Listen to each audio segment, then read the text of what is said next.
Hi friends, ఎలా ఉన్నారు? మనం ఈరోజు ఇంకోసారి కొత్త ప్రాచుర్యంలో ఉన్న కోట్తో మన డేని స్టార్ట్ చేసేద్దాం. అది చెప్పిన మహనీయుడు మరెవరో కాదండి, బిల్ గేట్స్. బహుశా ఈ పేరు తెలియని వారంటూ ఎవరు ఉండరు. సో మనం ఇంకా లేట్ లేకుండా మ్యాటర్లోకి వెళ్ళిపోదామా?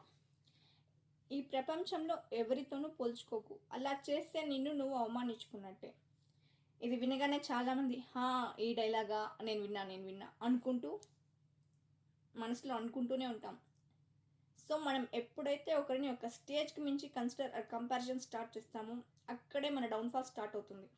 ఎందుకంటే మనం మనలో ఉన్న క్వాలిటీస్ ఆ స్ట్రెంగ్త్ని కన్సిడర్ చేయకుండా ఎంతసేపు పక్క వాళ్ళు ఎలా ఉన్నారు, మనం ఎందుకు అలా లేము, సో ఇలా థింక్ చేయడం స్టార్ట్ చేసినప్పుడల్లా మనలో ఒక ఇన్సెక్యూర్ ఫీలింగ్ స్టార్ట్ అవుతుంది.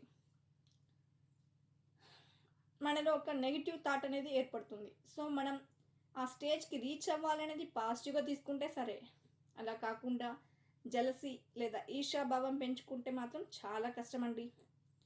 సో మనం వాళ్ళని బీట్ చేయాలి అనే థాట్ ఒక పాయింట్ వరకు బాగానే ఉంటుందండి. కానీ ఆ థాట్ ఎప్పుడైతే ఎక్సీడ్ అవుతుందో ఆర్ ఒక లిమిట్ని దాటి, ఎలా అంటే మన మూడ్, ఎమోషన్స్, థాట్స్ని కంట్రోల్ చేసేలాగా. సో దీనికి ముఖ్యంగా నేను చెప్పదలుచుకున్న, స్ట్రెస్ చేసి మరి చెప్తున్నా, ఈ పాయింట్ గుర్తుంచుకోండి. నీ గురించి ఆలోచించు, బలపడతావు. పక్కవారి గురించి ఆలోచించు, బలహీనపడతావు. ఇదేనండి నేటి మన పరిస్థితి. నిన్ను ఎవరితో అయినా కంపారిజన్ ఆర్ నిన్ను విమర్శించే వాళ్ళను ఎప్పుడూ ఏమీ అనకు. ఎందుకంటే నిన్ను చూసి సిగ్గుతో వాళ్ళు తలదించుకునే రోజు వస్తుంది కాబట్టి. ఆ కాన్ఫిడెన్స్ అనేది మనలో ఉండాలి. సో మనం ఎప్పుడూ ఒకరితో కంపారిజన్ ఆర్ లేదా ఒక విమర్శలకు లోనైనప్పుడు అది మైండ్లోకి తీసుకునేది చాలా వరకు తగ్గించేయాలి. పోరాడాలనుకుంటే నీతో నువ్వు పోరాడు, గెలవాలపై నీవు గెలువు. నిన్ను నువ్వు గెలిస్తే ప్రపంచాన్ని గెలిచినట్టేనండి. ఇది కూడా వినే ఉంటామండి. అండ్ ఎప్పుడైతే మనతో మనం పోరాడుతామో, పక్క వాళ్ళ గురించి ఆలోచించడం మానేస్తామో, మన లైఫ్ సక్సెస్ అయినట్టే. నిన్ను నువ్వు సాధించడం అంటే ఏంటో కాదండి, కష్టాలతో పోరాడి జీరో నుంచి హీరో స్థాయికి కావడమే. నీకు చిన్న సమస్య అయినా కొండంతగా కనపడుతుంది ఎప్పుడు నీకు ధైర్యం లేనప్పుడు. అదే నీవు ధైర్యవంతుడైతే అతి పెద్ద సమస్య కూడా చిన్నదిగా కనపడుతుంది, నీ ధైర్యం ముందర తల వంచుతుంది. అది మనకు తెలియని అనుభూతిని ఆర్ కాన్ఫిడెన్స్ని పెంచుతుంది ఎప్పుడు నిన్ను నువ్వు నమ్మినప్పుడు. అండ్ ఈ కంపారిజన్ అనేది మనం చిన్నప్పటి నుంచే చూస్తామండి.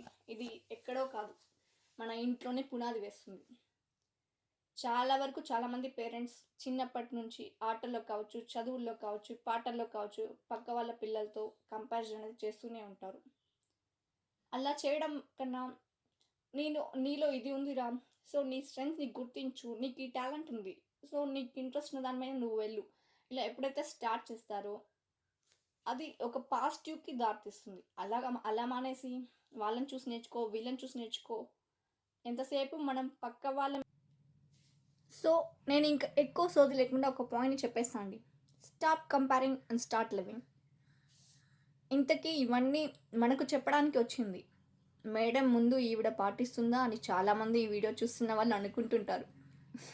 అది సహజమే, కరెక్టే, మీరు అలా అనుకోవడంలో తప్పులేదులే. అనుభవపూర్వకంగా కొన్ని కాలం నేర్పిస్తే మరి కొన్ని పుస్తకాల ద్వారా తెలుసుకున్నాను, ఇంకొంత సెల్ఫ్ డెవలప్మెంట్లో తెలుసుకున్నాను. So stop focusing on others and start recognising your strengths. అన్ని అనుకూలంగా ఉన్న పరిస్థితుల్లో సమస్యలు లేనప్పుడు ఎవరైనా జీవిస్తారు, అది సాధారణం.